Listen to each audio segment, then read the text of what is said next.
নমস্কার, আমার নাম সঙ্গীতা গুপ্ত। একদিন বাদিনে শাহিদ কাপুর বড় পর্দায় দেখে বেশ ভালো লেগেছে। আর পারফরমেন্সের বিষয়ে যদি কথা বলতে হয় তাহলে বলতে হবে শাহিদ কাপুরকে বড় স্ক্রিনে দেখায় তো একটা পরম ট্রিট।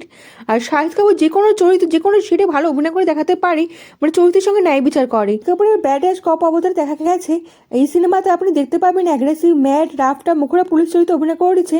শাহিদ কাপুর দুটো শেড এই সিনেমাতে দেখানো হয়েছে, একজন casual police officer, second half হল উঠতি পরে পুলিশ অফিসার। দেখতে কিন্তু ভালো মজা আসবে। স্টোরিতে আছে পুলিশ গুন্ডা ও পলিটিক্স, মাঝখানে দেবা কাহিনী চলতে থাকে। মুভিতে একটা গান আছে, গান থাকা সত্ত্বেও মুভি 2 ঘন্টা 36 মিনিট আরামসে চলতে থাকে। মুভি যদি 2 ঘন্টা শেষ করা যেত না তাহলে বেশি ভালো লাগতো। মুভিতে পুলিশের ড্রামা থেকে তদন্ত করতে বেশি দেখতে পাবেন। ট্রেলার দেখার সময় হাইপ ও হোপ দুটোই ছিল। ভেবে নিয়েছিলাম যে মুভি থেকে মজা এসে যাবে, কিন্তু খুব কম মোমেন্টই পেলাম দেখে মনে হবে যে পয়সা উসুল হয়ে গেল।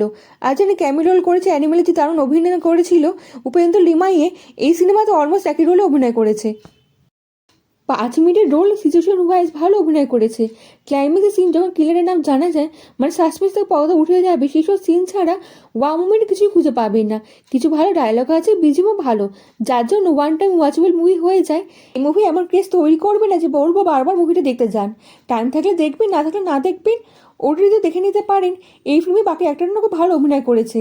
পূজা এই সিনেমাতে আছে, বুঝে নিন এক্সিলেন্ট ক্যামি রোলে দেখতে পাবেন। এই সিনেমাতে না এক্সট্রা কোনো ভালোবাসার মুভমেন্ট তৈরি করেনি, সিনেমা হিট করানোর জন্য এরকম কোনো ফর্মুলা অ্যাপ্লাই করেনি যা আমাদের দেখতে বাধ্য করাবে। এই মুভির রান টাইম একটু ছোটো হলে ভালো হতো। রানটা আপনার ধৈর্য পরীক্ষা নেবে, মুভি থেকে আপনি ইন্টারেস্টও হারিয়ে ফেলতে পারেন। শাহিদ কাপুর মুভি নিজে কাঁধে তুলে নিয়েছে। শাহিদ কাপুরকে এই সিনেমাতে না অ্যাগ্রেসিভ ম্যাডনেসে ভরা চরিত্রে অভিনয় করতে দেখতে পেয়েছি। শাহিদ কাপুর স্ক্রিপ্ট সিলেকশনে আবার কাজ করা খুবই দরকার।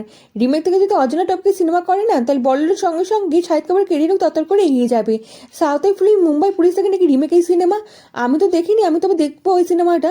মুভিতে না গ্যাংকে দেখানো হয়েছিল, তাই এই সিনেমাতে দেখানো হয়নি। মুভিতে ভাইলেন্সও আছে, 2-3টা লিপ কেসও দেখানো হয়েছে। শাহিদ কাপুর মূলত কবির সিং ও হায়দারের মিশ্রণে চরিত্রে অভিনয় করতে দেখতে পাবেন।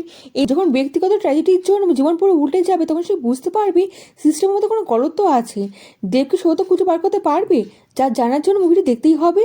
মুভিতে না কিছু ভালগার সিন আছে, যার জন্য ফ্যামিলির সঙ্গে দেখতে না অকওয়ার্ড ফিল হতেই পারে। ওভারঅল মুভি অ্যাভারেজ মুভি হিসেবে প্রমাণ দিয়েছে। মুভিকে 5-8 স্টার দিলাম। সবাইকে জানাই সরস্বতী পুজোর শুভেচ্ছা। দিনটা খুব ভালোভাবে কাটাবেন পরিবার বন্ধুদের সঙ্গে। আমি পুজো করবো, তার ছবি শেয়ার করবো, দেখতে কিন্তু ভুলবেন না। কেমন লাগলো ভিডিওটা আপনি কমেন্টের মাধ্যমে জানাতে কিন্তু ভুলবেন না। লাইক ও সাবস্ক্রাইব করে দেবেন, দেশ বিদেশে বন্ধুর সঙ্গে ছড়িয়ে দেবেন। দেখা